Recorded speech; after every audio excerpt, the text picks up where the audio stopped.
Hi hello இன்றைக்கி ஒரு யூஸ்ஃபுல்லான சண்டே ரொட்டீன் தாங்க பார்க்க போகிறீங்க. சண்டேனாலே லேசி டே தான். ஆனால் எனக்கு சண்டேனால கொஞ்சம் ஸ்கின் கேரு அதேமாதிரி ஹேர் பேக்கு எல்லாம் போடுறனால நான் அதை பக்குவப்படுத்தி வச்சுருக்கேன். என்னோடய மனசில் என்னென்னா கிச்சனில் வேலையெல்லாம் நேரமாக எந்திரிச்சு நான் முடிச்சுட்டு வீட்டையும் சுத்தம் பண்ணினதுக்கு அப்புறமா ஸ்கின்னுக்கு ஹேருக்கு எல்லாமே பசங்களுக்கு எனக்கு ஒரு பேக் போட்டுட்டு கொஞ்ச நேரம் நின்றுட்டு குளிக்கிறது எங்களோட வழக்கமாக வச்சுருக்கோம். அதனால சண்டேனாலே சீக்கிரமாக எந்திரிச்சுப்பேன். சில பேர் லேசினால சண்டேல தூங்கிட்டு 9 மணிக்கு 10 மணிக்கெல்லாம் எந்திரிக்கிறது எனக்கு என்னமோ அது சுத்தமாக எனக்கு பிடிக்காது. சண்டேனா நேரமாக எந்திரிச்சு எல்லா வேலையும் முடிச்சதுக்கு அப்புறமா நம்மளோட ஸ்கின்னு ஹேர் எல்லா ரொட்டீனையும் முடிச்சுட்டு மத்தியானம் தூங்குறது தான் என்னோட ரொட்டீனு. இதை நீங்கள் ஃபாலோ பண்ணி பாருங்கள். அதுக்கப்புறமா இப்போ கேரளாவில் மோஸ்ட்லியுமே மஞ்சள் தூள் முகத்துக்கு சேர்த்துக்கிற விட இந்த மாதிரி கடல மாவு சேர்த்துப்பாங்க. ரொம்ப நல்லதுங்க. நல்ல பிரைட்னஸும் கிடைக்குது. நீங்கள் ட்ரை பண்ணி பாருங்கள். அதுக்கப்புறமா ஆல்ஸ் குட்னஸோட பீட்ரூட் பவுடரும் சேர்த்து மிக்ஸ் பண்ணி கடல மாவோடு மிக்ஸ் பண்ணி தண்ணி ஊற்றி தான் மிக்ஸ் பண்ணி ஃபேஸுக்கு அப்ளை பண்ணுறோம்.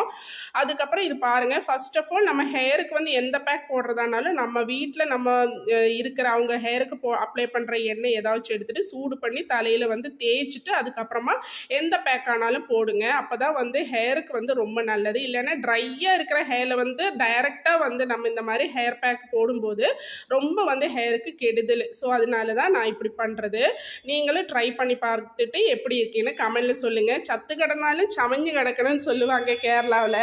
அதாவது செத்தாலும் நம்ம நல்லா க்ளீனாக சுத்தமாக ஹேருக்கானாலும் ஸ்கின்னுக்கானாலும் எந்த ஒரு இது இல்லாமல் நம்ம சிரிச்சுட்டு படுக்கிறதாங்க எனக்கு ரொம்ப பிடிக்கும்.